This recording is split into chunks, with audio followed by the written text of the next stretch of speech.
आज हम कम्युनिकेशन पे बात स्टार्ट कर रहे हैं, संप्रेषण। ठीक है, एक छोटी सी क्लास में आपको मैंने क्या पढ़ना है कम्युनिकेशन में और कितने हिस्सों में बांट कर पढ़ना है, ये बात हमने स्पष्ट कर लिया था। क्यों पढ़ना है कम्युनिकेशन, ये भी हमने स्पष्ट किया था। ठीक है, तो आज हम टॉपिक की शुरुआत करते हैं संप्रेषण। ठीक है, और अंग्रेजी में इसे कम्युनिकेशन कहते हैं। फर्स्ट पेपर के इम्पोर्टेंस, बहुत इम्पोर्टेंट सेक्शन है। ठीक है, तो बात आती है सबसे कि संचार का मतलब क्या होता है, कम्युनिकेशन का क्या अर्थ है। इसके अगर सामान्य अर्थ की बात की जाए तो किसी सूचना या जानकारी का या मैसेज, आप इसे मैसेज यानी संदेश या जो भी आपकी अपनी बात है जो कहना चाहते हैं आप। संदेश का मतलब यहाँ 2 लाइन का वो मैसेज नहीं है, यहाँ संदेश का मतलब होगा कि जो आपकी अपनी बातें हैं, फिर चाहे वो 1 सेकंड की हो या 1 घंटे की हो, उन सभी बातों को यहाँ मैसेज का नाम दिया गया। ठीक है, अर्थात किसी व्यक्ति द्वारा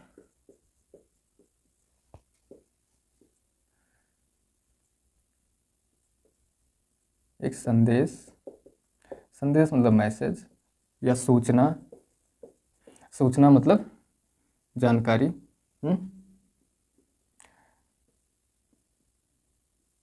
सूचना का एक व्यक्ति है, ठीक है, दूसरे व्यक्ति से क्या करना है, दूसरे व्यक्ति तक जानकारी या सूचना का दूसरे व्यक्ति तक पहुंचाना। ध्यान रहे, दूसरे व्यक्ति तक पहुंचाना क्या है, संप्रेषण है। बहुत छोटी सी परिभाषा है, अर्थ है इसका, कोई व्यक्ति किसी जानकारी को, किसी सूचना को या कोई मैसेज है जो किसी दूसरे व्यक्ति तक पहुंचा रहा है, यही संप्रेषण है। क्या है, संप्रेषण है। ये अंग्रेजी का जो शब्द है ना कम्युनिकेशन, कम्युनिकेशन का हिंदी रूपांतरण है। क्या है, अनुवाद है। अनुवाद मतलब आप समझ रहे हैं ना, अनुवाद मतलब ट्रांसलेशन। ठीक है, यानी अंग्रेजी में कम्युनिकेशन और हिंदी में संप्रेषण या संचार कहते हैं। इस कम्युनिकेशन शब्द की उत्पत्ति कभी कभी एग्जाम में आ जाता है कि इसकी उत्पत्ति कहाँ से हुई है। तो आप जानते ही हैं कि इस तरह के शब्दों की मैक्सिमम उत्पत्ति लैटिन भाषा से आप अक्सर पढ़ते हैं। अगर आपको कभी एग्जाम में ये ना पता हो कि शब्द की उत्पत्ति कहाँ से हुई है, किस भाषा से हुई है, और ऑप्शन में लैटिन भाषा दिया है, तो ज़्यादा चांसेज है कि लैटिन भाषा पे आप क्लिक कर दीजिए। मैं सिर्फ कम्युनिकेशन की बात नहीं कर रहा हूँ, किसी भी विषय में या किसी भी शब्द की उत्पत्ति की बात कर रहा हूँ, 90% चांसेज होता है कि वो लैटिन भाषा का शब्द है। ठीक है, तो ये आप ध्यान रखिएगा। तो लैटिन भाषा का कम्युनिस एक शब्द होता है। इसकी उत्पत्ति की अगर बात करें तो लैटिन भाषा के कम्युनिस्ट इस शब्द से हुई है। ठीक है, कम्युनिस्ट शब्द से हुई है इसकी उत्पत्ति। और इसका अर्थ जो होता है, कम्युनिस्ट का जो अर्थ होता है, इसका अर्थ होता है सामान्य, सामान्य या कम्यून। ठीक, कहीं कहीं कॉमन लिखा हुआ भी आपको मिल जाता है, ध्यान रखिएगा। कम्यून लिखा हुआ है, COMMUNE, कम्यून। इसका सामान्य अर्थ, इसका जो अर्थ है कम्युनिस्ट का, लैटिन भाषा में इसका अर्थ मैं बता रहा हूँ, सामान्य होता है। इसी शब्द से यानी कम्युनिस्ट शब्द से किसकी उत्पत्ति हुई है, कम्युनिकेशन की, जिसका हिंदी रूपांतरण है संचार। ये इसके अर्थ हो गया। ठीक है, बात करते हैं कि परिभाषा की। ऑक्सफोर्ड डिक्शनरी के अनुसार इसने क्या कहा है, इसने कहा है विचारों, जानकारी इत्यादि का विनिमय। ये आपके जो विचार हैं या आपकी कोई जानकारी है जो आप देना चाहते हैं, आदि का विनिमय। विनिमय का मतलब क्या होता है, विनिमय का मतलब होता है लेन देन। लेन देन का आप कम्युनिकेशन में एक अर्थ निकाल सकते हैं, आदान प्रदान, यानी कुछ बातें कहना और कुछ बातें सुनना। ठीक है, तो जो विनिमय शब्द होता है, विनिमय का यही अर्थ है लेन देन। इकोनॉमी में आप इसको अच्छे से पढ़ते हैं, विनिमय का मतलब लेन देन होता है। विनिमय किसी और तक पहुंचाना, एक शब्द यहाँ विनिमय है, दूसरा शब्द इसने इस्तेमाल किया किसी और तक पहुँचाना, पहुँचाना या बांटना। किसी और तक पहुँचाना और विनिमय दोनों का अर्थ एक ही है। विनिमय का मतलब आदान प्रदान या लेन देन, और लेन देन आप किसी और से ही करेंगे, अपने आप से तो करेंगे नहीं लेन देन। तो वही बात यहाँ पे इन्होंने कही कि किसी और तक अपनी बातों को पहुँचाना या बांटना, और उससे उन बातों को क्या करना, प्राप्त करना, चाहे वो लिखित हो, मौखिक हो या फिर सांकेतिक हो। ध्यान रहे, चाहे वह लिखित हो, मौखिक हो या फिर सांकेतिक हो, क्या कहलाएगा, संप्रेषण। ऑक्सफोर्ड डिक्शनरी ने डिफाइन किया है, डेफिनेशन दिया है किसका, संप्रेषण का। उसने कहा कि विचार है, जानकारी है कोई, उसका विनिमय या फिर किसी और तक पहुंचाना या बांटना, यानी आपकी जो जानकारी है वो आप किसी और को बताएं या किसी और तक उसे डिलीवर करें। डिलीवर कर रहे हैं यानी जानकारी लिखित हो या फिर मौखिक हो या फिर सांकेतिक हो। लिखित का मतलब कि आप चाहे लेटर लिख के भेजें, मैसेज आप टाइप करके भेजें या हैंड राइटिंग में लिख कर भेजें, वो भी क्या है, संप्रेषण का माध्यम है। या फिर आप फ़ोन पे बोल दें या आमने सामने बात कर रहे हैं, बस आप कोई भी बात कर रहे हैं, जानकारी है, विचार है, कुछ भी है। या फिर आप सांकेतिक हैं। लिखित का मतलब जब आप कोई लेटर लिखते हैं, टाइप करते हो। मौखिक का अर्थ हो गया जब आप आमने सामने या फ़ोन पे बातचीत करते हो, यानी लिखित दस्तावेज आपके पास नहीं है बल्कि आप बात कर रहे हैं। सांकेतिक का मतलब हो गया कि जब आप कुछ लिख नहीं रहे हैं, कुछ बोल नहीं रहे हैं, आप इशारा कर रहे हैं, ये होता है सांकेतिक। यानी आप संकेत दे रहे हैं कि ऐसा करें। जैसे आप किसी को उठने के लिए संकेत देते हैं, किसी को बैठने के लिए संकेत देते हैं, किसी को हटने के लिए आप संकेत करते हैं, तो आप बोल नहीं रहे हैं, बस आप क्या कर रहे हैं, इशारा कर रहे हैं। ये होता है सांकेतिक भाषा। ठीक है, तो ये आपने देखा ऑक्सफोर्ड डिक्शनरी के अनुसार, ये इसकी परिभाषा है। थियो हैमान, इनके अनुसार संप्रेषण क्या है। इन्होंने बताया कि संचार यानी संप्रेषण वो प्रक्रिया है जिसके द्वारा सूचना या संदेश एक व्यक्ति से दूसरे व्यक्ति तक पहुंचता है। ठीक है, संचार एक ऐसी प्रक्रिया है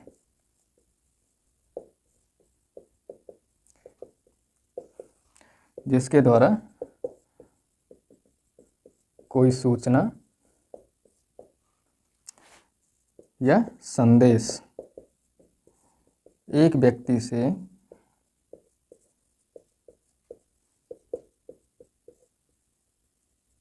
दूसरे व्यक्ति तक पहुंचता है। ठीक है, इन्होंने भी वही बात कही है जो यहाँ पे लिखा हुआ है, वही बात लगभग यहाँ पर भी इन्होंने कही है। देखिए, परिभाषा संचार क्या है, ये बात आप जितने लोग भी इसको डिफाइन करेंगे, घूम घुमा कर एक ही बात कहेंगे, क्या, कि कोई मैसेज या आपके विचार आप एक व्यक्ति हैं और किसी और तक आप उसको डिलीवर कर रहे हैं, यानी पहुंचा रहे हैं। यही संचार का मेन मतलब आप कह सकते हैं अर्थ है। ठीक है, तो चाहे जितनी परिभाषाएं आप पढ़ेंगे लगभग यही अर्थ आपको निकल कर आएगा। अब बात आती है कि ये जो संकेत है या विचार है ये कैसा होना चाहिए।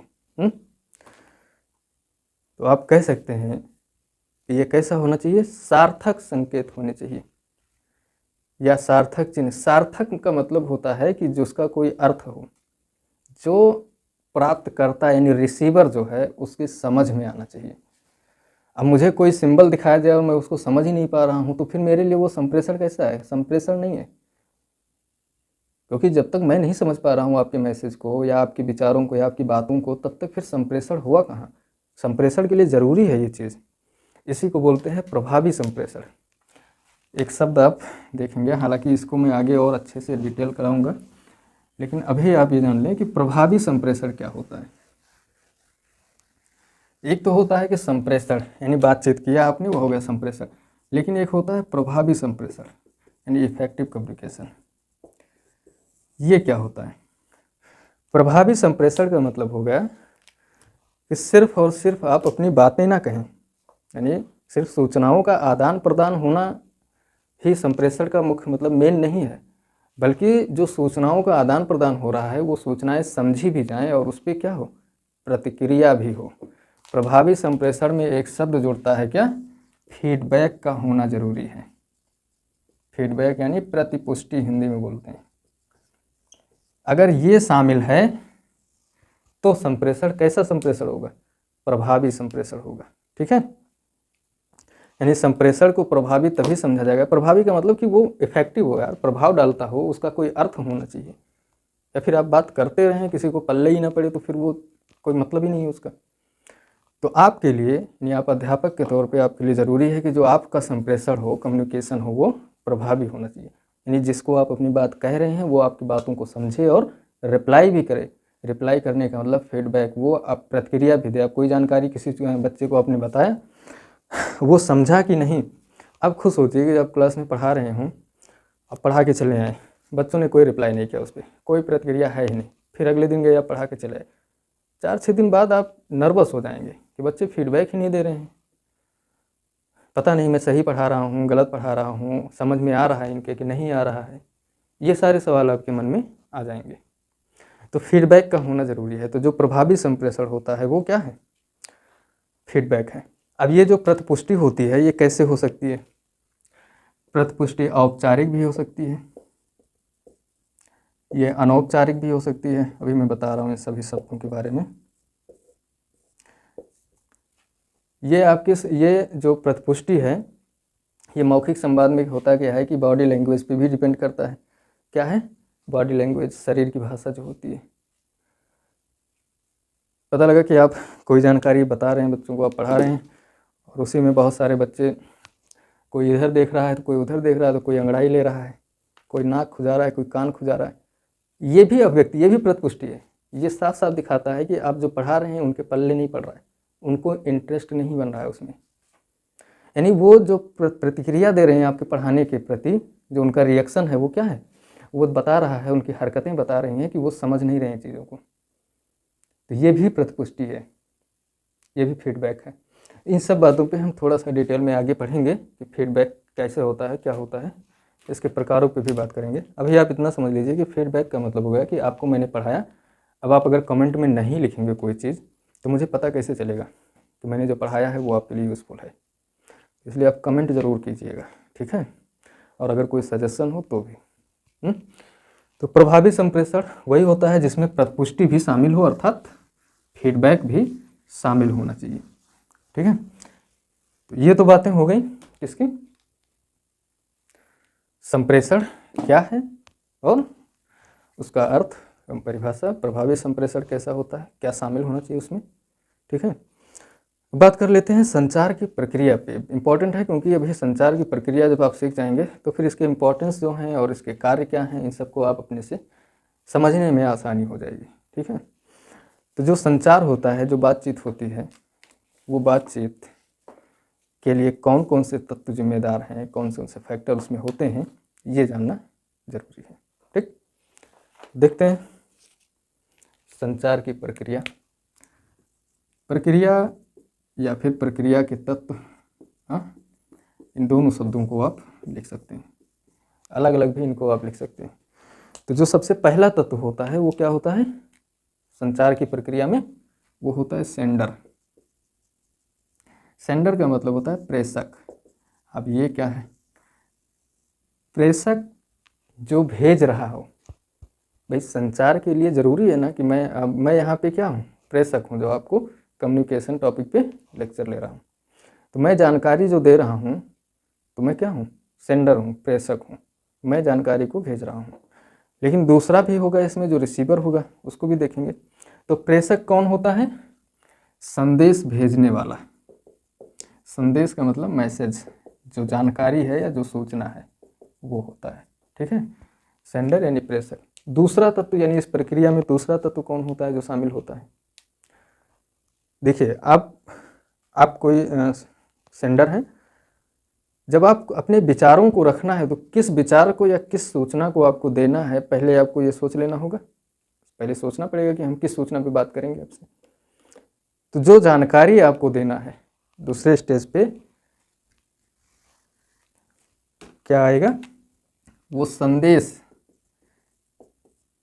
यानी जो मैसेज है आपका दूसरे स्टेप में, यानी दूसरा कारक या तत्व तो क्या होगा, मैसेज होगा। यानी आप सेंडर हैं, आपने क्या, आपको देना क्या है, मैसेज। ठीक, तो दूसरा कारक क्या होगा, कोई मैसेज होना चाहिए जो आप किस डिलीवर कर रहे हैं। जब आपने ये डिसाइड कर लिया है कि मुझे मैसेज देना है, तो अब बात आती है कि उन मैसेज को लिखना भी होगा। भाई आप या तो बोलेंगे तब भी आप उनको एक लाइन देंगे, कुछ शब्द से आप उनको क्या करेंगे, डेकोरेट करेंगे, या टाइप करना है या लिखना है, जो भी करना हो। तो मैसेज का क्या करेंगे आप, संकेतीकरण करेंगे। संकेतीकरण का मतलब क्या होता है, संकेतीकरण का मतलब होता है इनकोडिंग। ठीक, अब आपने संदेश को यानी मैसेज को इनकोड कर दिया है। जब मैसेज को आपने इनकोड कर दिया तो आपके पास तैयार रखा है। अब आपने सोचना शुरू किया कि इसको भेजें कैसे।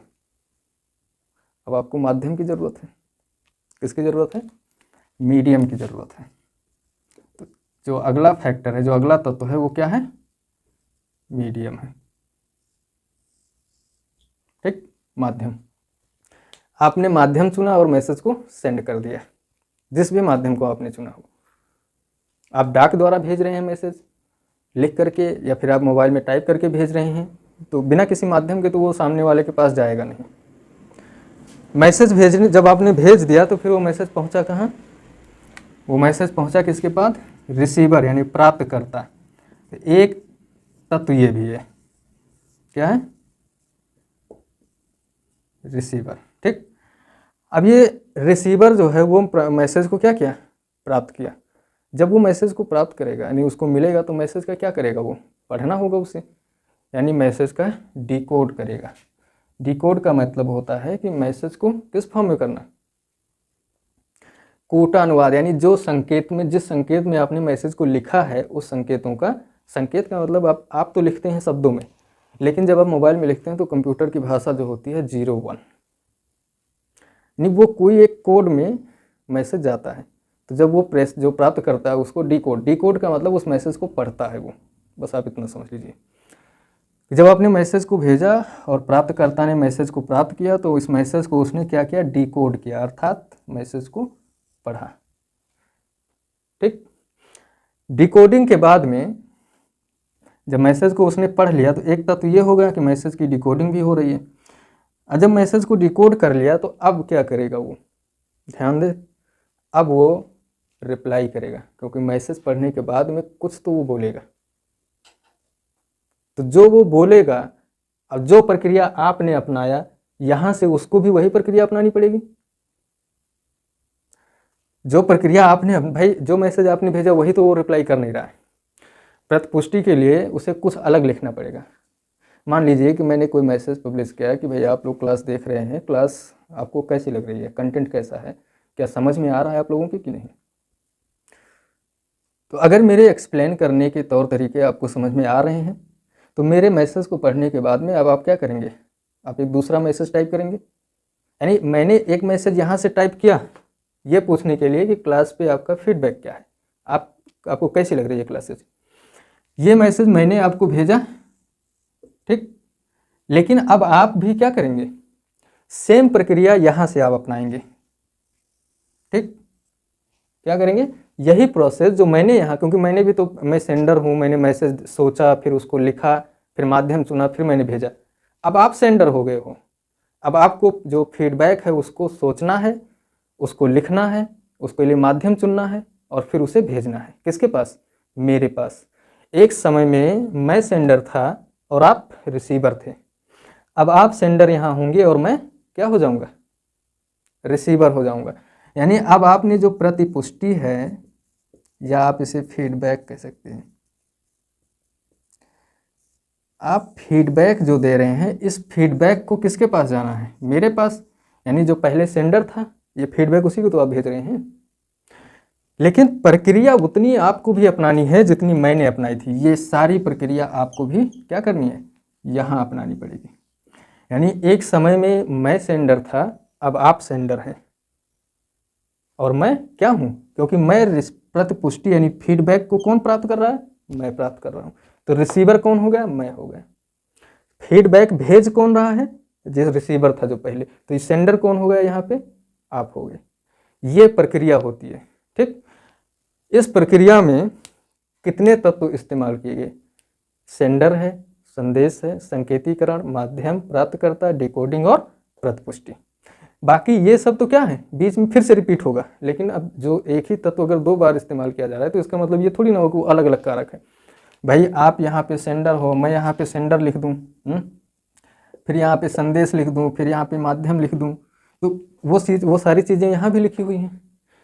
नहीं, जब आपसे अगर बात की जाए कि कितने तत्व होते हैं या प्रक्रिया में, संचार की प्रक्रिया में कुल कितने तत्व होते हैं, तो आप इन्हीं तत्वों की बात करेंगे, ठीक है। ये आप ध्यान रखिए, ये संचार की प्रक्रिया होती है। क्वेश्चंस यही बनते हैं कि एक समय में एक रिसीवर सेंडर हो सकता है और उसी समय में एक सेंडर रिसीवर हो सकता है, यानी मैसेज को भेजने वाला मैसेज प्राप्त करने वाला भी हो सकता है। भाई एक मैसेज जब मैं भेजूंगा तो मैं सेंडर, और जब आप रिप्लाई करेंगे, रिप्लाई में आप क्या करेंगे, प्रतिपुष्टि यानी फीडबैक आप रिप्लाई करेंगे, जो मैं सवाल पूछूंगा उसका जवाब, तो आप सेंडर हो गए और मैं रिसीवर हो गए, ठीक है। तो प्रक्रिया में इतना ध्यान रखिएगा, चरणों में कुछ नहीं है। आप सेंडर जब बनेंगे, आप ये मान लीजिए कि कोई मैं सेंडर हूँ, मैं भेजने वाला हूँ अगर, तो मेरा नाम प्रेषक है हिंदी में। मैसेज एक सोचूंगा, फिर उस मैसेज को एनकोड करूँगा यानी कोड में लिखूँगा, लिखने के बाद माध्यम चुनूँगा और भेज दूँगा। जिसके पास गया वो रिसीवर हो जाएगा, फिर वो पढ़ेगा, फिर वो डिकोड करेगा तभी पढ़ पाएगा। डिकोडिंग के बाद में उसको अब जवाब देना है, अब वो सेंडर हो गया, और फिर जब वो जवाब दे करके भेज देगा माध्यम से, तो मैं रिसीवर हो जाऊँगा। प्रतिपुष्टि मैंने यहाँ से दिखाई है, लेकिन आप सोच सकते हैं कि ये रिटर्न भी हो सकता है यहीं से। भाई जिस माध्यम का प्रयोग मैंने किया आपको भेजने के लिए, उसी माध्यम से आप भी जवाब भेज दीजिए मुझे, तो आप भी इस माध्यम का प्रयोग कर सकते हैं, ठीक है। तो ये है संचार की प्रक्रिया और उसके तत्व। इसमें सभी तत्वों का काम क्या होता है वो अब मैंने आपको बता ही दिया कि कौन संदेश प्राप्त कर रहा है, माध्यम क्या है जिस माध्यम से संदेश को भेजा जा रहा है। जैसे अब मैं मैसेज कर रहा हूँ तो मोबाइल के माध्यम से, नेटवर्क के माध्यम से भेज रहा हूँ आपको, या फिर मैं मेल कर रहा हूँ आपको, तो वो माध्यम हो गया, या डाक द्वारा भेज रहा हूँ, या आमने सामने मिल करके मैं डिलीवर कर दे रहा हूँ। माध्यम कुछ भी हो सकता है, जिस भी माध्यम से आप तक मैसेज पहुँच जाए, ठीक है। संदेश क्या होता है, मैसेज, मैसेज का मतलब होता है आपके विचार, सूचना, जानकारी, अनुभव, जो कुछ भी आप भेजना चाहते हैं वही होगा मैसेज, ठीक है। तो ये तो बात हो गई प्रक्रिया और उसके तत्व की। अगली क्लास में हम बात करेंगे इसके महत्व या विशेषताओं पे और इसके प्रकारों पर।